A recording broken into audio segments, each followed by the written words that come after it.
नमस्कार, माझं नाव गौरी बिचवर आहे. माझ्या शाळेचे नाव जिल्हा परिषद माध्यमिक शाळा पानकनेर गाव आहे. मी इयत्ता 7वीमध्ये शिकते. मी तुम्हाला एका पुस्तकाची माहिती सांगत आहे. या पुस्तकाचे नाव आहे बोधपर गोष्टी. या पुस्तकाचे लेखक आहे बाबा भांड आणि या पुस्तकाची किंमत आहे 50 रुपये. याच्यात 40 पेजा आहेत. याच्यात एक गोष्ट आहे जसा तसे. एक होता कोल्हा.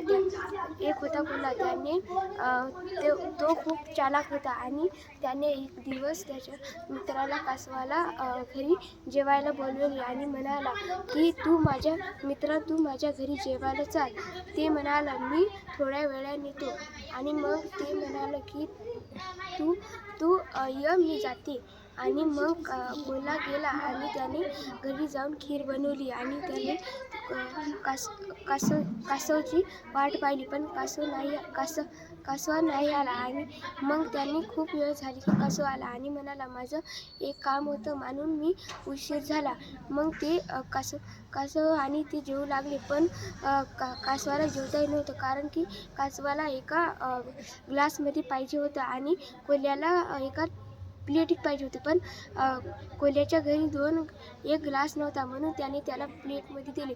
त्याला खायला खूप अवघड जात होते आणि मग ते म्हणाले मला मित्रा ह्याच्यात काहीच खाता येईना. ते म्हणाले मी काय करू, तुला जसं येईल तसं खास तू.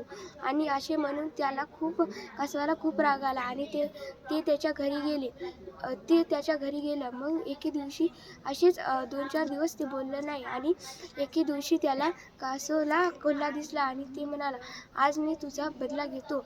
म्हणून ते त्याला म्हणाले की तू माझ्या घरी उद्या जेवायला, कारण की माझ्या घरी पाहुणे येणार आहेत, माझ्या घरी कार्यक्रम आहे. एवढे असं म्हणून ते घरी गेलं आणि त्याने तिथं जाऊन खिचडी बनवली आणि त्यांनी सगळ्या त्याच्या कासवांसाठी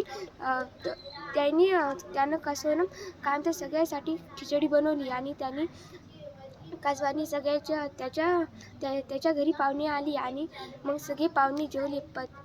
तरी बी कोल्हा नाही आला. त्याला खूप राग आला. मग कोल्हा आला. मग त्याने त्याला बी दिलासा दिले. मग ते म्हणाले मी तुझ्या संग तसं केलं म्हणून त्या माझ्या संग असं केलं. तर ते म्हणाले नाही रे मित्रा, मी काऊन करू, तू तर खूप लालची आहे पण मी नाही, पण तू बी खूप चालाक आहे पण मी नाही, असं म्हणाला. आणि मग तिच्या बाद ते कोल्हा तिथून रागून गेला आणि त्याला वाटले मी त्याला तसे म्हणले म्हणून असे म्हणले. धन्यवाद.